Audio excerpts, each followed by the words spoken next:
تقاته ولا تموتن إلا وأنتم مسلمون يا أيها الناس اتقوا ربكم الذي خلقكم من نفس واحدة وخلق منها زوجها بث منهما رجالا كثيرا ونساء فاتقوا الله الذي تسالون به والأرحام إن الله كان عليكم رقيبا يا أيها الذين آمنوا اتقوا الله وقولوا قولا سديدا يصلح لكم أعمالكم ويغفر لكم ذنوبكم ومن يطع الله ورسوله فقد فاز فوزا عظيما எல்லா புகழும் அல்லாஹ் ஒருவனுக்கு.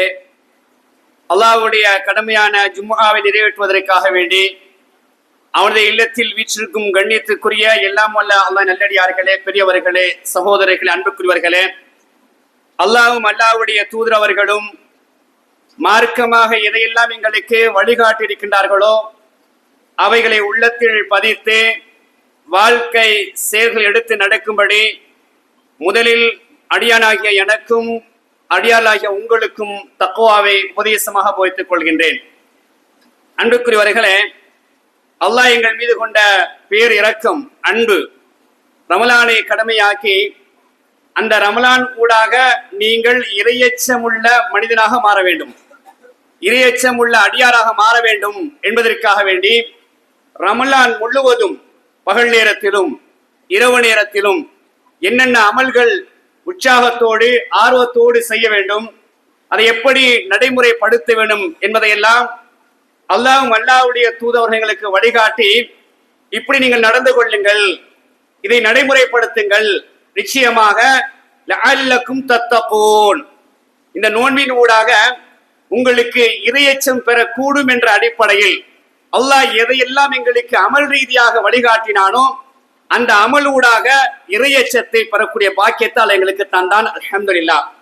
கண்ணியத்துக்குரியவர்களே, ரமலானில் எடுத்த பாடங்கள், ரமலானில் எடுத்த பயிற்சிகள், இந்த பக்குவங்கள் ரமலானோடு மட்டும் நாம் நிறுத்திவிடக்கூடாது.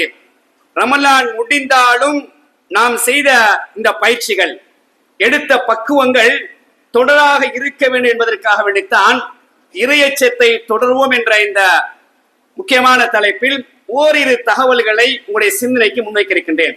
கண்ணியத்துக்குரியவர்களே, இறையச்சம் என்று சொல்லும் பொழுது இது யாருக்கும் கிடைக்காது, தேடி போனாலும் கிடைக்காது. இறையச்சத்துக்கு முன்னால் ஈமான் உறுதியாக இருக்க வேண்டும். அல்லாஹ்வை ஈமான் கொண்டு அல்லாஹ் எவற்றையெல்லாம் ஈமான் கொள்ள சொல்கின்றானோ அவற்றில் உறுதியாக இருப்போம் என்று சொன்னால் நிச்சயமாக ஈமானுடைய உச்சம் வரும். அந்த ஈமானுடைய உச்சம் என்ன செய்யும் சொன்னால் அமல்கள் விஷயத்தில் அதிகமாக ஆர்வத்தை தரும், உற்சாகத்தை தரும். இந்த அமல்கள் எல்லாம் சேர்ந்து என்ன செய்யும் சொன்னால் உள்ளத்தில் இறையச்சத்தை வளர்க்கும், தக்குவாவை வளர்க்கும். இந்த தக்குவா என்ன செய்யும் சொன்னால் அல்லாஹ்வின் பக்கம் எங்களை நெருக்கி வைக்கும். அல்லாஹ்வுடைய அரவணைப்புக்கு, அல்லாஹ்வுடைய அன்புக்கு ஆளாகக்கூடிய ஒரு நிலையை இந்த இறையச்சம் என்ன செய்யும், இந்த தக்குவா எங்களுக்கு தரும். எனவே தான் யாரெல்லாம் இறையச்சத்தோடு இருக்கின்றார்களோ, குர்ஆனில் நிறைய வசனங்களை பார்க்கலாம். நீங்கள் இறையச்சத்தோடு இருந்தால், தக்வாவோடு இருந்தால் நான் உங்களுக்கு என்ன செய்வேன், ரப்பு நேரடியா பேசுகின்றான். நீங்கள் இறையச்சத்தை வளர்த்துக் கொள்ளுங்கள், தக்வாவை வளர்த்துக் கொள்ளுங்கள், உங்களுக்கு நான் என்னென்ன தருவேன் என்பதை அல்லாஹ் பட்டியல் போடுகின்றான். கவனியுங்கள். முதலாக நினைவுபடுத்துகின்றான், வமை யத்தகில்லாஹ யஜல்லஹு மஹ்ரஜா. யார் இறையச்சத்தோடு இருக்கின்றார்களோ, தக்வாவோடு இருக்கின்றார்களோ அவர்களுக்கு நாம் பல வழிகளை காட்டி கொடுப்போம். முதலாவது சொல்லக்கூடியது என்ன, நீங்கள் இறையச்சத்தோடு இருந்தால், தக்வாவோடு இருந்தால் நான் உங்களுக்கு வழிகாட்டுறேன். உங்களுக்கு என்ன பிரச்சனை, உங்களுக்கு என்ன கஷ்டம், உங்களுக்கு என்ன நெருக்கடி, நான் பல வழிகளை ஒரு வழின்னு சொல்ல, பல வழிகளை என்ன செய்வேன், நான் திறந்து வச்சிருக்கிறேன். ஒரு கஷ்டம் வருகின்றதா, ஒரு பிரச்சனை வருகின்றதா, ஒரு நெருக்கடி வருகின்றதா, நீங்கள் இறையச்சம் உள்ள அடியார் என்று சொன்னால் நான் உங்களை கைவிட மாட்டேன். சோதனைகள் வரும், அல்லாஹ்வுடைய சோதனை அடுக்கடுக்கா வருமானால் அந்த சோதனையை தாண்டி அல்லாஹ் என்ன செய்வான் சொன்னால் இறையச்சத்திற்காக வேண்டி அல்லாஹ் தரக்கூடிய அருட்கொடை பல வழிகளை காட்டிக் கொடுப்பான். தொடர்ந்து பேசுகின்றான், நினையாத புறத்தில் இருந்து அல்லாஹ்வுடைய உதவிகள், அல்லாஹ்வுடைய ரிஸ்க் உங்களுக்கு கிடைக்கும். ரிஸ்க் என்று சொன்னால் ஒரு மனிதனுக்கு என்ன தேவைப்படுகின்றதோ அந்த தேவை ரிஸ்க். ஆகவே உங்களுக்கு என்ன தேவை, உங்களுக்கு இப்ப என்ன தேவைப்படுது, அந்த தேவையை அல்லாஹ் நிறைவேற்றி தருவான். எப்பொழுது நீங்கள் இறையச்சம் உள்ள அடியாராக இருந்தால், தக்வாவோடு வாழ்ந்தால் நிச்சயம் ரப்ப என்ன செய்ய வாக்களிக்கிறான், நான் உங்களுக்கு தாரேன். நீங்க நினைச்சும் பார்த்திருக்க மாட்டீங்க. சில நேரம் நாங்க பேசிக்கிறோமா இல்லையா? சில நேரம் நாங்க யோசிப்போம், இதுக்கு என்னடா செய்யறது, கஷ்டமா இருக்குது, பிரச்சனையா இருக்குது, தலையும் ஓடுதில்ல, காலும் ஓடுதில்ல, பேசுவோமா இல்லையா? திடீர்னு சொல்லுவோம், நான் நினைச்சும் பார்க்கல, அல்லாஹ் இப்படி தருவான் நினைச்சும் பார்க்கல. இதெல்லாம் என்னன்னு சொன்னால், நாம் இறையச்சத்தோடு நமது வாழ்க்கையை பயணித்தால், வாழ்க்கையை கொண்டு சென்றால் அல்லாஹ் தரக்கூடியதை நினைச்சும் பார்த்திருக்க மாட்டோம். நினையாத புறத்தில் இருந்து நமது தேவைகளை ரப்பு நிறைவேற்றுவான். அதற்காக வேண்டிய ரமலான், அதற்காக வேண்டிய நோன்பு. இந்த நோன்பை மையப்படுத்த அல்லாஹ் பேசுறான். நீங்க இந்த நோன்பின் ஊடாக இறையச்சத்தை வளர்த்துக் கொள்ளுங்கள், தக்வாவில் வளர்த்துக் கொள்ளுங்கள். இந்த நோன்பின் ஊடாக உங்களை பக்குவப்படுத்திக் கொள்ளுங்கள். வருடத்துக்கு ஒரு முறை ஒரு மாதம் தொடராக நோன்பு பிடிக்க வைத்து அல்லாஹ் என்ன செய்கின்றான், உங்களுக்கு மத்தியில் தக்வாவை எப்படி உருவாக்கி கொள்ள வேண்டும், எப்படி உங்களை செதுக்க வேண்டும், எப்படி உங்களை நெறிப்படுத்த வேண்டும், இந்த நோன்பு உங்களுக்கு பாடம் படித்து தரும், கற்றுத்தரும் என்ற அடிப்படையில தான் தக்குவாவை மையப்படுத்தி ரப்பு பேசுகின்றான். அதே போன்று பாருங்கள், அம்ரி யுஸ்ரா, யார் இறையச்சத்தோடு இருக்கின்றார்களோ, தக்குவாவோடு இருக்கின்றார்களோ, அவர்களுக்கு எல்லா காரியங்களையும் அல்லாஹ் இலகுவாக்குவான். எவ்வளவு பெரிய காரியமா இருந்தாலும் சரி, சுமக்க முடியாத பாரமான, தாங்க முடியாத எவ்வளவு கஷ்டங்களா இருந்தாலும் சரி, எவ்வளவு காரியங்களாக இருந்தாலும் சரி, ரப்ப என்ன செய்யறான், இறையச்சம் தக்குவாவோடு நீங்க இருந்தீங்கன்னு சொன்னால் நான் லேசாக்குறேன், அந்த பிரச்சனை நானே செய்றேன், இலகுவாக்குகின்றேன் என்று சொல்லக்கூடிய தகவல். அதே போன்று பாருங்கள், உமையத்துக்கில்லாக, யார் அல்லாஹ்வை பயந்து வாழ்கின்றாரோ, யுகஃபிர் அன்ஹு ஸய்யிஆத்திஹி, அல்லாஹ் என்ன செய்கின்றான், அவருடைய பாவங்களை எல்லாம் அழித்து விடுகின்றான். வயுலிம் லஹு அஜ்ரா, அவளுக்கான கூலியை பன்மடங்காக நாம் என்ன செய்கின்றோம், கொடுக்கின்றோம் என்ற அடிப்படையில 65வது அத்தியாயம் 2வது வசனத்திலிருந்து அடுக்கடுக்கா பேசுறான், அடுத்தடுத்து பேசுகின்றான். இறையச்சம், தக்குவா, உங்களை நீங்க மாற்றிக்கொண்டால் எல்லா விஷயத்தையும் நான் கவனிச்சு கொள்றேன், நீங்க என்னைய கவனிங்க, அமல் செய்து அப்படின்னா பேசுறான். பதுக்குடி அதுக்கு இருக்கும், என்னை நினைத்தால் நான் உங்களை நினைப்பேன். என்னை நீங்க நினைங்க, எப்படி, அமல் ரீதியான செயல்பாட்டின் மூலமாக, இஹ்லாஸ் இறையச்சத்தோடு அல்லாஹ்வுடைய தூதர் காட்டி தந்த அமல்களை, வழிகாட்டல்களை, சுன்னாக்களை வாழ்க்கை நடைமுறைப்படுத்துவதாக என்னை நினைங்க, நான் என்ன செய்வேன், உங்களை நினைப்பேன், உங்களை நினைப்பேன். அப்ப இந்த அமல்கள் தான் என்ன செய்ய போகுதுன்னு சொன்னால் இறையச்சத்தை எங்களை உருவாக்கும். கவனியுங்கள், உங்களுக்கு தெரிந்த ஒரு வரலாற்று பின்னணி, ஜுரைஜுடைய சம்பவம். நீண்ட ஒரு நல்ல வணக்கசாலி, வணக்கத்திலே நீண்ட காலம் ஈடுபடக்கூடியவர். ஒரு பெண்மணி என்ன செய்கின்றால், அவரை அடைய வேண்டும் என்று தவறாக திட்டம் போடுகின்றார், நேரடியாக சென்று அழைக்கின்றார், அவர் மறுத்து விடுகின்றார். பாருங்க, ஒரு இறையச்சத்துக்கு அல்லாஹ் எவ்வளவு பெரிய பவர் வச்சிருக்கான் பாருங்க. அதெல்லாம் குர்ஆன் சொல்றான், இன்ன ஸலாத்த தன்ஹா அனில் ஃபஹ்ஷாய் வல் முன்கர், நிச்சயமாக தொழுகை என்பது அருவருப்பான, அசிங்கமான, மாடக்கேனான விடயங்களை தடுக்கும் கேடயம், தடுக்கும்ன்றால தான். அவர் ஒரு தொழிலாளி, வணக்கசாலி. அந்த பெண் அழைக்கின்றாள். இந்த உலகத்துடைய ஃபித்னா என்ன, ரசூல் என்ன சொன்னாங்க, பெண்ணும் பொண்ணுண்டா. இன்னைக்கு நாங்க பார்க்கிறோமா இல்லையா, உலகத்தை திசையை திரும்பினாலும் எங்கு பார்த்தாலும் பெண்களுடைய ஆபாசங்கள், பெண்களுடைய அந்த பயங்கரமான சூழ்நிலை இருக்கிற ஒரு பகுதி. பணம், ரசூல் சொன்னாங்க, 2 ஃபித்னாண்டாங்க. அப்ப அந்த பெண் என்ன செய்கின்றால், ஜுரைஜ அழைக்கின்றார், மறுக்கின்றார். இவர் கோபமடை என்ன செய்கின்றால், ஒரு ஆட்டிரியனோடு தவறாக சேர்ந்து குழந்தையை பெற்றுக் கொண்டு அரச சபைக்கு செல்கின்றார். அரசன் கேட்கிற என்ன விஷயம், இப்படித்தான் ஜுரைஜ் மூலமாக இந்த குழந்தை பெற்றெடுக்கப்பட்டது, எனக்கு ஒரு தீர்வு தேவை. அரசன் அதிர்ந்து போகின்றார். ஜுரைஜா இப்படி செய்தார், நல்லவராயிட்டேன், சாலிகான மனிதராயிட்டேன், நல்லவரை போன்று இருந்து கொண்டு இப்படியா இவர் செய்ய வேண்டும், இழுத்து வாருங்கள் கட்டளை. கூலிப்படைகள் செல்கின்றார்கள், அவருடைய மடத்தை உடைத்து விட்டு அப்படி இழுத்து வருகின்றார், அழைத்து வருகின்றார்கள். அரசு சபைக்கு வருகின்றார், சிரித்துக் கொண்டே செல்கின்றார். ஒரு மக்கள் எல்லாம் ஆச்சரியமா பார்க்கின்றார்கள், ஒரு நல்ல அடியார், நல்ல மனிதர், இவர் எப்படி இந்த தவறை செய்திருப்பார், ஆச்சரியமா இருக்கின்றது என்று ஆச்சரியம் கலந்த கவலையோடு என்ன செய்கின்றார்கள், அந்த சபையில் உற்று நோக்கி கொண்டிருக்கிறார்கள். அரச சபை நடுவில் செல்கின்றார் சிரித்துக் கொண்டு. அப்போது அரசன் கேட்கிறார், ஜுரேஜே, என்ன நல்லவரை போன்று இருந்து கொண்டு இந்த மானக்கேடான விஷயத்தில் ஈடுபட்டீங்களா? உங்கள் மூலமாக குழந்தை பெற்றெடுக்கப்பட்ட இந்த முறைப்பாடு வந்திருக்குது. என்ன சொன்னார்? சிரித்தவர் குழந்தை இடத்தில் சென்றார். அன்று பிறந்த பாதகர் உனது தந்தையா? அல்ல பேச வைக்கிறான். இன்னும் ஆத்திரையன் சபை அதிர்ந்து போல அரசு நடுகிறான். நான் தெரியாம கைய வச்சிட்டேன், வைக்க கூடாத இடத்துல கைய வச்சிட்டேன். ஜுரேஜே, உங்களுடைய மடத்தை தங்கத்தால் கட்டி தரட்டுமா? வேண்டாம் வேண்டாம், இருந்த மாதிரி கட்டித்தாங்க. நான் என்ன சொல்ல வரேன்னால், வயறு சுக்குமின் ஹைசுராயத்தானே, இறையச்சத்தோடு இருந்தால் நினையாத பொறுத்திருந்த அல்லாஹ்வுடைய உதவி வரும். எப்படி வரும்னு சொல்லலாம். அரசன் என்ன செஞ்சிருப்பான்? பிடிச்சா 2 துண்டை வெட்டி போட்டிருப்பான். ஊரெல்லாம் சிரிக்கும். அதற்கு மத்தியில் அல்ல கண்ணியப்படுத்தினான் பாருங்க. ஏன் கண்ணியப்படுத்தினான்? அமல்கள், அந்த அமல்களோட வளர்த்த இறையச்சம் அல்லாஹ் கைவிட மாட்டான். அல்லாஹ் சொன்னான் குர்ஆன்ல, மூமின்களுக்கு உதவி செய்வது என் மீது கடமை என்றான். என் மீது கடமை. அவன் அடியாரை கைவிட மாட்டேன். கஷ்டங்கள் வரும், பிரச்சனைகள் வரும், நெருக்கடிகள் வரும், சோதனைகள் அடுத்தடுத்து அடுக்கடுக்காக வரும். ஆனால் ரப்பு கைவிட மாட்டான். இவருக்கு வந்த சோதனை பெரிய சோதனை. ரப்புடைய அரவணைப்பு எப்படி இருந்துச்சு? அரச சபையை அரசனை அதிர்ந்து போகக்கூடிய அளவுக்கு அல்ல ஆச்சரியமான காட்சி செய்கிறான். கொண்டு வந்து காட்டக்கூடிய நிலையை நாங்க பார்க்கிறோம் என்றால், இந்த வரலாற்று துணுக்குகள் எதற்கு? கதை போன்று கேட்டுவிட்டு செல்வதற்காக வேண்டிய அல்ல, நமது வாழ்க்கையில் பிரதிபலிக்க வேண்டும், இறையச்சத்தை வளர்க்க வேண்டும், நல்லறங்களை சரியான முறையில நிறைவான முறையில செய்ய வேண்டும் என்பதற்காக வேண்டித்தான் இப்படியான வரலாற்று பின்னணிகள். அதே போன்று உங்களுக்கு தெரிந்த வரலாறு, உபதேசம் செய்யுங்கள், அந்த உபதேசம் மூமின்களுக்கு பயன் தரும். எனவே இறையச்சத்தோடு வந்து கொண்டிருக்கின்றோம் என்று சொன்னால், இந்த இறையச்சத்தை எப்படி நம்ம தக்க வைத்துக் கொள்வது? பொதுவாக ஈமான் கூடும் குறை, அது யாருக்கா இருந்தாலும் சரி. அல்லாஹ்வுடைய தூதருடைய சபையில் இருந்த தோழருக்கும் குறைஞ்சிச்சு, கூடுச்சு. சொல்றாங்க, ஈமான் அப்படித்தான். எனக்கு முன்னால் இருக்கும் பொழுது, இந்த சபையில் இருக்கும் பொழுது ஈமான் உச்சத்தை தொடும், உச்சத்தில் இருக்கும். இந்த சபையை விட்டு வெளியே சென்று விட்டால் குறையும்.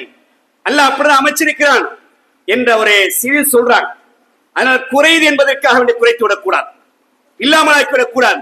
குறைய குறைய ஏன் குறைகின்றது, எதற்கு குறைகின்றது என்ற காரணத்தை பார்த்து குறைய விடாமல் என்ன செய்யணும், அதை நிறைவாக வைத்துக் கொள்ளக்கூடிய சூழல்களை ஏற்படுத்திக் கொள்ள வேண்டும். அந்த அடிப்படையில் தான் பனி ஈசா காலத்தில் தெரிந்த சம்பவம். 3 தோழர்கள் என்ன செய்றாங்க, குகையில மாட்டிக்கொள்றாங்க. கடைசி நடந்தது என்ன? 3 பேரும் எப்படி குகைக்குள் மாட்டி சிக்கப்பட்டு பரிதாபப்பட்டு அல்லாஹ்ட்ட கெஞ்சி துவா கேட்டாங்களோ, அந்த துவாவுடைய பெருமதி, அந்த கல் எப்படி வந்துச்சு அப்படியே போயிருச்சு வெளியே. அல்லாஹ் புகழ்ந்துட்டு வெளியே வாராங்க. அல்லாஹ் எதற்கு அந்த கிஃப்டை கொடுத்தான்? அல்லாஹ் எதற்கு அந்த அருட்கொடை கொடுத்தான்? அவர்கள் நல்லடியார்கள், அல்லாஹ்வுக்கு விருப்பமானவர்கள், அல்லாஹ்வுக்கு விருப்பமான அமல்களை செய்தார்கள். அந்த அமலூடாக இறையச்சத்தை வளர்த்தார்கள். மூமின்கள் அல்லாஹ் கைவிட மாட்டார் என்ற அந்த வாக்களிப்பு அல்லாஹ் என்ன செஞ்சான்? உதவி செய்யக்கூடிய காட்சியை பார்க்கிறோம் என்று சொன்னால், கண்ணியத்துக்குரியவர்களே, ரமலான் தந்த பாடங்கள், ரமலான் தந்த பயிற்சிகள், தக்குவா. நாம் எடுத்தது இறையச்சம். தக்குவாவோட இறையச்சத்தோடு இருக்குன்னு சொன்னால் தொடர்ந்து அவைகளை பேணக்கூடிய நிலையை நாம் அமைத்துக் கொள்ள வேண்டும். அந்த அடிப்படையில் தான் ரமலானுக்கு அடுத்ததாக வர்றது ஷவ்வால். ஷவ்வால் நம்ம என்ன செய்யறது? திட்டமிடணும். மனிதனை பொறுத்தவரை குறுகிய கால திட்டம், தூர கால திட்டம், 2ம் இருக்கும். இஸ்லாம் வழிகாட்டு, திட்டமிட்டு செய்யுங்கள், வாழ்க்கையில் வெற்றி பெறுவீர்கள். அல்லாஹ்வுடைய தூதர் அப்படியே வாழ்க்கையாக இருக்கலாம், வீட்டுக்குள்ள விஷயங்களாக இருக்கலாம், வீட்டுக்கு வெளியே எந்த விஷயமான திட்டங்கள் இருக்க வேண்டும். ஒன்று தூர நோக்கு திட்டம் இருக்கணும். 10 கால ஆண்டு, 20 காலம் ஆண்டு, இன்று நேற்று, இந்த மாதம் முழுவதும் எப்படி சில திட்டங்கள் நமது வாழ்க்கையில் வெற்றியை தரும். அந்த அடிப்படையில் தான் ஷவ்வால் மாதம். ஷவ்வால் மாதத்துடைய அமல்கள் என்ன தேடணும். அல்லது என்ன சொன்னாங்க? மன் சாம ரமலான, யார் ரமலானை நோன்பு பிடித்து சும்மா அத்பாவு சித்தமின் ஷவ்வால், ஷவ்வாலில் 6 நோன்புகளை பிடிக்கின்றாரோ, கான கஸ்யாமி தஹரி, அவர் ஒரு வருடம் நோன்பு பிடித்ததை போல என்ற செய்தியை முஸ்லிம் சொல்லக்கூடிய ஹதீஸ் கிதாபில் பார்க்கிறோம். அப்படின்னு சொன்னால் 2 செய்தி ரசூலுல்லாஹ் சேர்த்து சொல்றாங்க. மன் சாம ரமலான நோன்பு பிடிக்கிறது, அதே பிறகு ஷவ்வால் நோன்பு பிடிக்கிறது. அப்ப 1 மாத கால நோன்போட இந்த 6 நோன்பு 2ஐயும் சேர்த்தால் 1 வருடம் நோன்பு பிடித்த நன்மை கிடைக்கும். ஒரு 1க்கு 10 என்ற அடிப்படையில் இஸ்லாம் அப்படிதான் சொல்லுது. 1 செஞ்சா 10 நன்மை எழுதப்படும். 1க்கு 10 என்ற அடிப்படையில் ஒரு மாதத்துக்கு 300 நன்மை கிடைச்சிருச்சு. அதே நேரத்தில் 6 நோன்பு பிடித்தால் 1க்கு 10 என்ற அடிப்படையில் 360 கிட்டத்தட்ட 1 வருடம். அப்ப 1 வருடம் நோன்பு பிடித்த நன்மை கிடைக்குது என்று சொன்னால் கண்ணியத்துக்குரியவர்களே, இதை நாங்க சரியா நடைமுறைப்படுத்தணும். ஏன்னா நாங்க 1 மாத காலம் தொடர்ந்து நோன்பு பிடிச்சோம். தொடர் நோன்பை பொறுத்தவரை இஸ்லாம் தடை செய்யறானால் அல்லாஹ் கடமையாக்கினான், பிடிக்கத்தான் வேணும். நீங்க இந்த மாதம் நீங்க இப்படித்தான் பிடிக்கணும். ரமலான் அல்லாத காலத்து இங்க தொடர் நோன்பு பிடிக்க கூடாது. அதுக்கு வழிகாட்டு நிறைய இருக்குது. அப்ப இந்த தொடர் நோன்பு பிடித்த எங்களுக்கு 6 நோன்பு எனக்கு பிடிக்க முடியும். நம்பிக்கை அல்ல தந்தான், அந்த உறுதியை தந்த வமையத்த வக்கல் அலல்லாஹ் ஃபஹுவ ஹஸ்பு. யார் அல்லாஹ் மீது நம்பிக்கை வைக்கின்றாரோ அவருக்கு அல்லாஹ் போதுமானது. எனக்கு முடியும். நம்பிக்கை வாழ்க்கையில் மற்றொரு வெற்றியை தரும். நம்பிக்கை இருக்கு, எனக்கு முடியும், எனக்கு சாதிக்க முடியும், எனக்கு செய்ய முடியும் என்ற நம்பிக்கை இருக்கு. ஆகவே 1 மாத கால நோன்பு பிடித்த எனக்கு 6 நோன்பு நிச்சயம் பிடிக்க முடியும். இந்த 6 நோன்பு என்ன செய்யலாம்? தொடர்ந்து நீங்க பிடிக்கலாம். பெருநாளை கொண்டாடிட்டு ஷவ்வால் அடுத்த நாள் என்ன செய்யலாம்? தொடர்ந்து 6 நோன்பு பிடிக்கலாம். அப்படி இல்லையா, அந்த மாதத்துக்குள்ள உங்களுக்கு எப்படி சந்தர்ப்பங்கள் சூழ்நிலைகள் அமைகின்றதோ அந்த அடிப்படையில் என்ன செய்யுங்க? 6 நோன்பு பிடிச்சி சுண்ணாவ வாழ்க்கை நடைமுறைப்படுத்தக்கூடிய அந்த அமைப்பை ஏற்படுத்திக் கொள்ளுங்க. இதெல்லாம் எங்களை ஈமான பலப்படுத்தும், இறையச்சத்துக்கு ஒரு அஸ்திவாரமாக இருக்கும். அதே போன்று பாருங்கள், திங்கட்கிழமை நோம்பு வியாழக்கிழமை நோம்பு அதிகமாக பிடிக்கிறது இல்லை. ஏன்னா பழக்கம் இல்லை, அது நான் வேலைக்கு போறேன் என்ற இந்த 2 விஷயத்தை மையப்படுத்தி அதிகமாக பிடிக்கிறது இல்லை. ஆனால் சொல்லுகின்றோம் அல்லாஹ்வுடைய தூரை நேசிக்கின்றோம் என்று சொல்றோம், அல்லாஹ்வுடைய தூரை விரும்புகிறோம் என்று சொல்றோம். சுன்னாக்கள் வாழ்க்கையில் பிரதிபலிக்க வேண்டும். ஏன் எங்களுக்கு கஷ்டமா இருக்குது? கொஞ்சம் மனசோட பேசுங்க. என்னால் ஏன் நோன்பு பிடிக்க முடியும். நம்ம முடியாத விஷயத்தை உள்ள போட்டுட்டோம். அப்ப அதான் வெளியே வரும். முடியும் என்று அதான் நம்பிக்கை வைங்க, அல்லாஹ் மீது நம்பிக்கை வைங்க. நீ அல்லாஹ் மீது நம்பிக்கை வச்சு அல்லாஹ் போதுமா, எனக்கு முடியும், சக்தி இருக்குது, பலம் இருக்குது. தூதர் நோற்றார்கள், பிடித்தார்கள். நான் தூதை நேசிக்கின்றேன், நான் மரணிக்கின்ற வரை இந்த திங்கட்கிழமை நோம்பு வியாழக்கிழமை பிடிப்பேன். ஆழமா நம்பிக்கை வச்சு பாருங்க. அந்த நம்பிக்கையில பயணம் போங்க, முடியும், நடைமுறைப்படுத்து. கஷ்டம் இல்ல. அல்லாஹ் தந்த பயிற்சி 1 மாதம் தொடர்ந்து நோன்பு, கிழமையில் எனக்கு 2 நோன்பு பிடிக்க முடியாத முடியும். வாழ்க்கையில் நடைமுறைப்படுத்தி பாருங்க. அப்ப திங்கட்கிழமை முக்கியமான நாள், வெள்ளிக்கிழமை நாட்களில் சிறந்த நாள். திங்கட்கிழமை பொறுத்தவரை சொர்க்கம் துடைய வாசல்கள் திறக்கப்படக்கூடிய நாள் இந்த திங்கட்கிழமை. அதே போன்று வியாழக்கிழமை 2 நாட்களும் சொர்க்கம் திறக்கப்படுது. கண்ணியத்துக்குரியவர்களே, எவ்வளவு ஒரு முக்கியமான ஒரு நாள் பாருங்க. ஏன் சொர்க்கம் திறக்கப்படுது? சில முக்கியமான செய்திகள் சொல்றாங்க. ஒன்று, நாம் செய்யக்கூடிய நல்லறங்கள் அமல்கள் திங்கட்கிழமை நாளும் வியாழக்கிழமை நாளும் அல்லாஹ்ட்ட எடுத்து காட்டப்படுது. அப்ப நல்லறங்கள் நன்மையை தீமை என்ன செஞ்சாலும் அல்லாஹ்ட்ட எடுத்து காட்டப்படும். அல்லாஹ் சொல்வான், யாரெல்லாம் இணை வைக்காத நிலையில் நல்லறங்கள் செய்தார்களோ அத்துணை பேருடைய பாவங்களை மன்னிச்சிடுறேன், 2 பேருடைய பாவத்தை தவிர. 2 பேரை தவிர. அது யார் 2 பேர்? பேசாமல் இருப்பவர்கள்.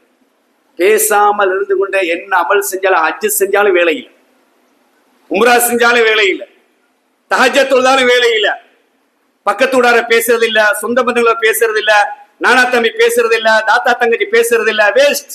உலகத்துல வாழ்ந்து வேஸ்ட். எந்த பிரயோஜனம் கிடையாது. மன்னிப்போம், மறப்போம். சின்ன சின்ன பிரச்சனைகளை தூக்கி பிடித்துக் கொண்டு பேசாமல் இருந்து எவ்வளவு நீ அமல் செஞ்சாலும் வைராக்கியத்தை நான் சரி என்ற அடிப்படையில இருந்தாலும் கூட இஸ்லாம் அனுமதிக்கல. நீங்க சரி என்றாலும் விட்டு கொடுங்க, தாராளத்தை நடந்து கொள்ளுங்க. அப்படி இல்லாமல் அமல் செஞ்சால் உங்களுடைய நல்லறங்கள் தூக்கி தொங்கப்பட்டு கொண்டிருக்கும். ஹத்தா இஸ்தலிஹா, அந்த 2 பேரும் சேருகின்றவரை அப்படி வச்சுக்கொள்ளுங்க. பாப்போம் பேசுறாங்களா இல்லையா, சேர்றாங்களா இல்லையா. இது அன்புக்குரியவர்களே, அப்ப அந்த திங்கட்கிழமை நாளும் வியாழக்கிழமை நாளும் அமல்கள் எடுத்து காட்டப்படுது. அந்த நாள்ல நான் நோம்பாளியா இருக்கும். ரசூல் ஆசைப்படுறாங்க. ரசூலா ஆசைப்படுறாங்க என்றால் ரசூலா விரும்பக்கூடிய நான் ஆசைப்படணுமா இல்லையா? ஒவ்வொரு தனி மனிதன் நினைக்க முடியும், முடியாது நல்ல பிடிச்சு பாருங்க. அவருடைய சுவை தனியானது, அது இன்பம் தனியானது. சஹாபாக்கள் இதை வச்சுதான் சாதிச்சாங்க. வேற ஒண்ணுமே அவங்ககிட்ட பெருசா இல்ல. வரலாறு படிச்சுக்கணுமா இல்ல, என்ன இருந்துச்சு அவங்களுக்கு? உலக ரீதியா ஒன்றும் இல்ல, 0 அமல் ரீதியாக உச்சம் 100%. அப்படி அல்லாஹ்வுக்கு நெருங்கினார்கள். இந்த அமல்கள் இல்லாம நம்ம சும்மா ஏதோ வாரோம் போறோம் தொழுகிறோம், அது ஒரு பகுதி. இதெல்லாம் நாங்க நிரப்பணும், எங்க வாழ்க்கையில கொண்டு வரணும். கொண்டு வந்து பாருங்கள், உங்களுடைய வாழ்க்கை சுபீட்சமாக இருக்கும். அதே போன்றுதான் மாதத்துல 3 நோன்பு. இதே நான் நினைவுபடுத்தினா, ஒரு மாசம் நோன்பு பிடிச்சிருந்தானே, அவங்களுக்கு 1 மாசம் நோன்பு பிடிக்கணும்னு சொன்னால் ஏரிய மாதங்கள்ல சில முக்கியமான நோன்பு தான், குறிப்பிட்ட நோன்புகள் தான். சந்தர்ப்பம் கிடைக்கும் போது அந்தந்த நாட்கள்ல பிடிக்கக்கூடிய நோன்பு தான். அவர் எங்களுக்கு முடியும். இப்ப ஷவ்வால் என்று சொன்னா 6 நோன்பு எக்ஸ்ட்ரா வருது. அது இல்லாத மாதங்கள் என்ன செய்யும்? இந்த திங்கட்கிழமை வியாழக்கிழமை நபியவங்க என்ன சொல்றாங்க? 3 நோன்பு. ஒரு நபித்தோழர் சொல்றார், அல்லாஹ்வுடைய தூதர் அவர்களே, நான் வாழ்க்கை முழுவதும் நாள் முழுவதும் மரணிக்கின்ற வரை தொடர்ந்து நோன்பு பிடிக்க போறேன் சொன்னாங்க. அப்படி முடிக்கலாம், எவ்வளவு பெரிய நன்மையை அவர் கொண்டு வந்தார். சொன்னாங்க, அப்படி உங்களுக்கு பிடிக்க இயலாது. இல்ல, எனக்கு சக்தி இருக்குது. கடைசியில சொல்றாங்க, என்ன சொல்றாங்க? நீங்க என்ன செய்யுங்க, மின் குல்லி ஷஹரின் ஸலாஸத் அய்யாமின், ஒவ்வொரு மாதமும் 3 நாட்கள் நோம்பிடுங்க அப்படின்னு சொல்றாங்க. சொல்லிட்டு ஃபஇன்ன லக பி குல்லி ஹஸனத்தின் அஷ்ரா அம்சாலிஹா, அந்த ஒவ்வொன்றுக்கும் 10 மடங்கு என்ன செய்யப்படும், நன்மை உங்களுக்கு வழங்கப்படும். வதாலிக தஹ்ரு குல்லு, அவன் 3 நோன்பு பிடிச்சிங்க என்றால் வருடம் முழுவதும் நோன்பு நன்மை கிடைக்கும். அது ஒவ்வொரு மாதம் 1க்கு 10 என்றால் மாதத்தில் 3 நோன்பு பிடிச்சால் 30 நன்மை. அப்ப ஒவ்வொரு நோம்பும் ஒவ்வொரு மாசமும் அப்படி பிடிக்கிற நேரத்துல வருஷம் முழுவதும் நோன்பு பிடித்த பாக்கியசாலி அவன். எவ்வளவு பெரிய வழிகாட்டல் பாருங்க. அல்லாஹ்வை நெருங்கக்கூடிய வழிகாட்டல், இறையச்சத்தை வளர்க்கக்கூடிய ஒரு வழிகாட்டல். நம்ம அலட்சியமா இருக்கிறோம். அது 2 மாதிரி ஹதீஸை நாங்க பார்க்கிறோம். 3 நோன்பு பிடிக்கிறது, பிறை 13, பிறை 14, பிறை 15 ஐயாமில் பீல் என்று சொல்வார்கள். வெண்மையான நேரம், வெண்மையான நாட்கள், இரவு நேரங்கள், அந்த பத்ருடைய நாட்கள் பிரகாசமா இருக்கும் சந்திரன். அந்த நாட்கள் நிச்சயங்க பிடிக்கலாம் என்ற திருமதி போன்ற ஹதீஸ் கிதாப்ல வரும். முஸ்லிம்ல ஒரு ஹதீஸ் வருது. ஒரு நபித்தோழர் ஆயிஷா ரலியல்லாஹு தஆலா அன்ஹா அவர்கிட்ட கேட்கிறாங்க, அகான ரசூலுல்லாஹி ஸல்லல்லாஹு அலைஹி வஸல்லம் யஸூமு மின் குல்லி ஷஹரின் ஸலாஸத அய்யாமின், அல்லாஹ்வுடைய தூதர் அவர்கள் ஒவ்வொரு மாதமும் 3 நோன்பு பிடித்தார்களா? காலத் நஅம், ஆம் பிடித்தார்கள். ஃபகுல்து லஹா, ஆயிஷா அவர்கிட்ட நான் கேட்டேன், மின் ஐய அய்யாமின் ஷஹரி கான யஸூமு, அந்த மாதத்தில் எந்த நாட்களை அல்லாஹ்வுடைய தூதர்கள் தெரிவு செய்வார்கள்? காலத், ஆயிஷா ரலியல்லாஹு சொல்றாங்க, லம் யகுன் யுபாலி மின் அய்யாமி ஷஹரி யஸூம், அவர்கள் அந்த 3 நோன்பு பிடிப்பதற்காக வேண்டி எந்த நாளுக்கும் முக்கியத்துவம் கொடுக்க மாட்டாங்க. விரும்பிய நாட்கள் நிச்சயவாங்க பிடிப்பார்கள் என்ற செய்தியை முஸ்லிமில 2149வது ஹதீஸ் இலக்கத்துல பார்க்கலாம். இதெல்லாம் என்னன்னு சொன்னால், ஒன்று சுன்னா, அல்லாஹ்வுடைய தூதர் செய்தது எங்களுக்கு செய்யும்படி வழி காட்டியிருக்கிறாங்க, ஆகவே நான் செய்ய வேண்டும். இந்த ரமலான் கற்றுத்தந்த பாடங்கள், இந்த ரமலான் எடுத்த பயிற்சி, 1 மாத கால தொடர் நோன்பு அப்படின்னு சொன்னால் எனக்கு முடியும் என்ற ஆழமான நம்பிக்கை. அப்ப இந்த மாசத்துல 3 நோன்பு பிடிக்கிறது, தொடர்ந்தும் பிடிக்கலாம், அல்ல ஒரு கிழமை உண்டு, அடுத்த கிழமை உண்டு, அடுத்த கிழமை உண்டு, சிம்பிளா லேசா முடிக்கலாம். பல வழிகள் இருக்கு. அந்த ஆயிஷா சொல்றாங்க, நாளுக்கு முக்கியத்துவம் கொடுக்க மாட்டாங்க. உங்களுக்கு எது வசதியா இருக்கு? வீட்டில் இருக்கக்கூடிய நாள், சனிக்கிழமை நாளா, ஞாயிற்றுக்கிழமை நாளா ஒரு நோன்பு பிடிக்கிறது. என்ன செய்யறது? இந்த 3 நோம்பின் அடிப்படையில சனி ஞாயிறு சேர்த்து பிடிக்கிறது, அல்லது ஞாயிற்றுக்கிழமை திங்களை சேர்த்து பிடிக்கிறது. இப்படி பிடிக்கும் பொழுது இலகுவாக என்ன செஞ்சிடலாம், இந்த நோன்பை நடைமுறைப்படுத்தக்கூடிய சூழலை நாம் கொண்டு வரலாம். இது எதுக்கு நான் சொல்றேன் என்றால், உள்ளத்துல இறையச்சத்தை வளர்ப்பதற்கு அடிப்படை இந்த நோன்புகள். அதனாலதான் நபிங்க சொன்னாங்க, இளைஞர்களை பார்த்து என்ன பேசினாங்க? யா மாஷர் ஷபாப், இளைஞர்களே திருமணம் முடிச்சு கொள்ளுங்க, உங்களுக்கு வயசு வந்துருச்சு, இளமை பருவத்தை நீங்க அடைஞ்சிட்டீங்க, திருமணம் முடிச்சு கொள்ளுங்க. திருமணம் முடிக்க இயலாத அளவுக்கு நீங்க சக்தி பெற்றிருந்தா, அதாவது சக்தி பெறாவிட்டா, திருமணம் முடிப்பதற்கு சக்தி பெறாவிட்டா என்ன சொன்னாங்க? நோன்பு பிடிச்சு கொள்ளுங்க. உங்களை பாவங்களை தடுக்கும், அது ஒரு கேடயம். அப்ப ஒரு சக்தி அந்த நோம்புக்கு இருக்குது. எங்களை பக்குவப்படுத்துவது, எங்களை பதப்படுத்துவது, ஈமானை வளர்ப்பது, இறையச்சத்தை உருவாக்குவது இந்த நோம்புக்குள்ள வச்சுக்க. அதை உறுதிப்படுத்துறாங்க. உங்களுக்கு திருமணம் முடிக்க சக்தி இல்லையா? என்ன செய்யுங்க? நோம்பு முடிச்சு கொள்ளுங்க. பாவத்தை விட்டு உங்களுக்கு அது தடுக்கும், நீங்க தவிர்த்து கொள்வீர்கள். எனவே கண்ணியத்துக்குரிய பெரியவர்களே, சகோதரி அன்புக்குரியவர்களே, அப்ப நோன்பை கற்றுத்தந்த பாடங்கள் என்ற அடிப்படையில, எடுத்த பயிற்சிகள் என்ற அடிப்படையில, எதிர்வரக்கூடிய காலங்கள்ல சுன்னா என்ற அடிப்படையில அல்லாஹ்வுடைய தூதர் அவர்களும் என்னென்ன அமல்கள், குறிப்பாக நோன்பு ரீதியாக இதையெல்லாம் வழிகாட்டிக்கிறாங்களோ அதை நாம் பிடிக்கிறோம். அந்த உறுதியோடு என்ன செய்வோம், இன்றைய குத்பாவினூடாக வெளியேறி செல்லக்கூடிய அமைப்பை அல்லாஹ் தஆலா எங்களுக்கு தந்தல்வானாக.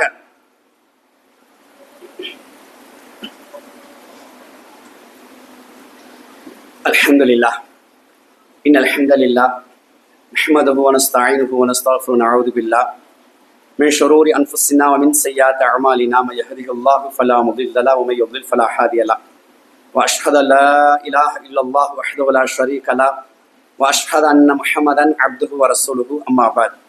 கண்ணியத்துக்குரியவர்களே, அல்லாஹ் தஆலா குர்ஆனில் இன்ன அக்ரமக்கும் இன்தல்லாஹி அத்காக்கும், உங்களில் கண்ணியமானவர்கள், சங்கைக்குரியவர்கள் யாருன்னு சொன்னால் இறையச்சம் உள்ளவர்கள் தான். அல்லாஹ்வுடைய பார்வையில சங்கையானவர்கள், கண்ணியமானவர்கள் யாருன்னு சொன்னால் அல்லாஹ்வுக்கு அமல் செஞ்சு இறையச்சத்தை யார் வளர்த்து கொண்டார்களோ அவர்கள் அல்லாஹ்விடத்தில் கண்ணியமானவர்கள், அல்லாஹ்விடத்தில் சங்கைக்குரியவர்கள். எனவே அப்படியான ஒரு அடியாளர்கள் மாற வேண்டும். அதற்குத்தான் இந்த ரமலானை அல்லாஹ் தான் எங்களுக்கு தந்தான். அந்த அடிப்படையில ரமலான்ல இன்னொரு பயிற்சி நாங்கள் எடுத்தோம். நிறைய குர்ஆனை ஓதினோம். அல்ஹம்துலில்லாஹ். பெண்கள் ஒரு குர்ஆனுக்கு முடிச்சுட்டு 2வது குர்ஆனையும் சில நேரம் முடிச்சாங்க, அதையும் தாண்டி போனாங்க. ஆண்களை பொறுத்தவரை ஒரு குர்ஆன் அல்லது ஒரு குர்ஆனுக்குள்ளே அப்படியே ஓதி சுற்றக்கூடிய அமைப்பை நாங்க கவனிச்சோம். கண்ணியத்துக்குரியவர்களே, அப்ப இந்த குர்ஆனை நான் நிறைய ஓதணும், குர்ஆனை தொடர்ந்து ஓதணும். மரணிக்கின்ற வரை இந்த குர்ஆனோடு இந்த வாழ்க்கை பயணிச்சுக்கிட்டே இருக்கணும். எந்த இடத்துல இருந்தாலும் சந்தர்ப்பங்களை பயன்படுத்தி ஒரு பக்கம் ஓதுறது, 2 பக்கம் ஓதுறது, கொஞ்சம் ஓதுறது. வாகனங்களை போற நேரத்துல இன்னைக்கு போன்ல எல்லாமே இருக்குது, எல்லாமே இருக்குது, நல்ல விஷயங்கள் நிறைய இருக்குது. அப்ப அது ஒரு பகுதி தான் இந்த குர்ஆன். ஆபீஸ்ல இருக்கிறீங்க, கடையில இருக்கிறீங்க, ஒரு பள்ளியில உட்கார்ந்து இருக்கிறீங்க, ஒரு பக்கத்தை ஓதிடுவோம். எவ்வளவு நேரம் போகும்? 5 நிமிஷம் பிடிக்காது. அப்படியே கொஞ்சம் கொஞ்சம் மக்கள் நேரம் கிடைக்கும் போதெல்லாம், சந்தர்ப்பங்கள் கிடைக்கும் போது குர்ஆனுக்குள் நாம் செல்வோம் என்று சொன்னால் இந்த குர்ஆன் எங்களை சொர்க்கம் வரைக்கும் அழைத்து செல்லும். அந்த பவர் இந்த குர்ஆனுக்கு அல்லாஹ் கொடுத்திருக்கிறான். அதுல சில சொன்னாங்க, இக்ரால் குர்ஆன ஃபஇன்னஹு யஅதி யௌமல் கியாமத்தி ஷஃபின் அஸ்ஹாபிஹி, இந்த குர்ஆனை நீங்க ஓதுங்க, மறுமையில அது மன்றாடுன்னு சொன்னாங்க. யாரும் வரமாட்டாங்க மறுமை நாள்ல. உம்மா வரமாட்டாங்க, வாப்பா வரமாட்டாங்க, சகோதரர் வரமாட்டாங்க, நண்பர்கள் வரமாட்டாங்க. நபிமார்களை கைவிரிச்சுவாங்க. நபிமார்கள் கைவிரிக்கக்கூடிய நாள் மறுமை நாள்.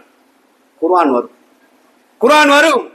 நீங்க குர்ஆன் இந்த உலகத்துல எந்த அளவுக்கு நீங்க பயன்படுத்தினீர்களோ, எந்த அளவுக்கு நீங்க நடைமுறைப்படுத்தினீர்களோ, உங்களை பாதுகாக்கக்கூடிய ஒரு பெரிய ஒரு அரண், உங்களை பாதுகாப்பதற்காக வேண்டிய ரப்பிட்ட வந்து பேசும், ரப்பிட்ட வந்து ஷஃபாஅத் செய்யும்.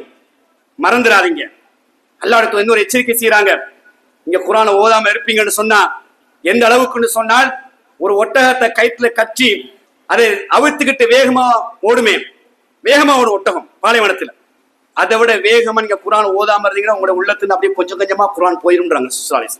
கடுமையான எச்சரிக்கை, கடுமையான எச்சரிக்கை. எனவே அன்புக்குரியவர்களே, இந்த குர்ஆன் என்னை சுவனம் வரை அழைத்து செல்லும்.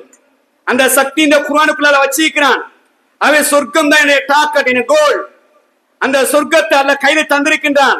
நான் தினந்தோறும் சந்தர்ப்பங்கள் கிடைக்கும் போதெல்லாம் குர்ஆனை எடுத்து ஓதிக்கொண்டே இருக்க வேண்டும் என்ற ஒரு சூழல் என்ன செய்யுங்க, அமைச்சுக் கொள்ளுங்க. ரமலான் கற்று தந்த பாடங்களில் முக்கியமான பாடம். அதே போல அன்புக்குரியவர்களே, இரவு தொழுகை, இரவு தொழுகை அதை கவனம் செலுத்துங்க. ரமலான் வந்துச்சு, முன்னேறத்துல வேகமா ஆர்வத்தோட உற்சாகத்தோட தொழுதோம், சஹருக்கு எழுப்பினோம். விரும்பிய விரும்பாமலோ எனக்கு முடியும், தஹஜ்ஜுக்கு எழும்ப முடியும்.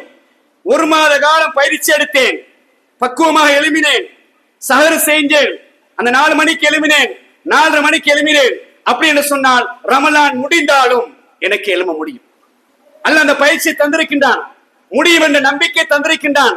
ஆழமான அந்த நம்பிக்கை இருக்குது. எனக்கு தஹஜ்ஜுக்கு எழும்ப முடியும். குறைஞ்சது இப்ப 5 மணிக்கு பாங்க சொல்றாங்கடா, 4:55 5க்கு பாங்க சொல்றாங்கடா, டைம் முன்ன பின் ஆகும். ஒரு அரை மணி நேரத்துக்கு முன்னால ஒரு 45 நிமிஷம், 1 மணி நேரம் இரவுல ரப்புக்கு நான் ஒதுக்க கூடாதா? பேசுங்க உள்ளத்தோட. முடியும், முடியும் என்று சொன்னால் முடியும், எழும்ப முடியும். முடியாதுன்னா முடியாது. அதுக்கான என்னென்ன சூழல் இருக்குது, நேரத்தோட படுக்கணும், சுண்ணாக்களை பேணி படுக்கணும், தஹஜ்ஜுக்கு எழும்புற ஆர்வம், இதெல்லாம் என்ன செய்யும்? பெல் வைக்க தேவையில்லை, தான் டைமுக்கு எழுப்பிடும். உங்களை இது அத்தனையும் சுண்ணாக்கள் சரியாக பேணி நீங்க தூங்குனீங்கன்னு சொன்னால் உங்களை உற்சாகப்படுத்தும். தஹஜ்ஜுதை விட்டுறாதீங்க. அது அல்லாஹ்வுக்கு நெருக்கமாக அல்லாஹ் இறங்கி வாரான், அல்லாஹ் நெருங்கி வாரான். சந்தர்ப்பங்களை சரியாக பயன்படுத்திக் கொள்ளுங்கள், வாய்ப்புகள் கிடைக்காது. ரமலான் முடிஞ்சிருச்சு, ஒரு சாராருக்கு இன்றைக்கு முடியும். அன்புக்குரியவர்களே, சந்தர்ப்பம் கிடைக்காது, முடிஞ்சிச்சு, அவ்வளவுதான். அடுத்த வருஷம் எல்லாம் ஹயாத்தை போட்டிருந்தால் இல்லாட்டி முடிஞ்சு, அவ்வளவுதான். எத்தனை பேருக்கு இந்த லைலத்துக்கு பாக்கியம் கிடைச்சிச்சு? எத்தனை பேர் ஆர்வத்தோடு அந்த நாட்களை கழித்தார்கள்? எத்தனை பேர் ஆர்வத்தோடு நோன்பை பிடித்தார்கள்? எத்தனை பேர் இந்த ரமலானை, இந்த நோன்பை பயன்படுத்தி நல்லறங்களை சரியாக செய்தார்கள்? பாக்கியசாலிகள். சில இப்ப யோசிப்பாங்க, அப்படியே சந்தர்ப்பம் கிடைச்சு நான் ஒழுங்கா குர்ஆன் ஓதலையே, ஒரு குர்ஆனை கூட முடிக்க முடியாம போயிடுச்சு, எனக்கு எவ்வளவு ஓய்வு கிடைச்சிச்சு ரமலான்ல, எவ்வளவு அல்லாஹ் பரக்கத் செஞ்சான், நேரத்துல எவ்வளவு பரக்கத் செஞ்சான், எனக்கு நான் வேணே ஆக்கிட்டேனே, கை சேதம் முடிஞ்சு. அந்த அடிக்கடி அடிக்கடி வதக்கிர் ஃபைன் திக்ரா தன்ஃபல் மூமின், உபதேசம் செய்யுங்கள், அந்த உபதேசம் மூமினுக்கு பயன் தரும். ஏன் அடிக்கடி சொல்லப்படுகின்றது? குத்துபாக்கள் ஊடாக, விசேஷ பயன்கள் மூலமாக, நிறைய ஊடகங்கள் ஊடாக. ஏன் அந்த செய்திகள் எங்களுடைய ஈமான்கள் உச்சத்தில் இருக்க வேண்டும், குறைந்துவிடக் கூடாது, நல்ல விஷயத்தில் நம்ம கவனம் இருக்கின்ற அடிப்படையில் தான் நிறைய உபதேசங்கள். அன்புக்குரியவர்களே, இந்த அடிப்படையில இன்றைய குத்துபாவின் ஊடாக எதையெல்லாம் உபதேசமாக நாம் கேட்டோமோ அதையெல்லாம் உள்ளத்தில் பதித்தேன். வாழ்க்கை நடைமுறைப்படுத்துவதற்கும் கடைசி நேரத்தில் கடன் இல்லாத நிலையில் லா இலாஹ இல்லல்லாஹ் என்ற கலிமாவை சொன்ன அல்லாஹ் தஆலா நம் அனைவரும் மரணிக்க செய்வானாக. வாஹிரு தஅவானா அல்ஹம்துலில்லாஹி ரப்பில் ஆலமீன். அகீமுஸ் ஸலாஹ்.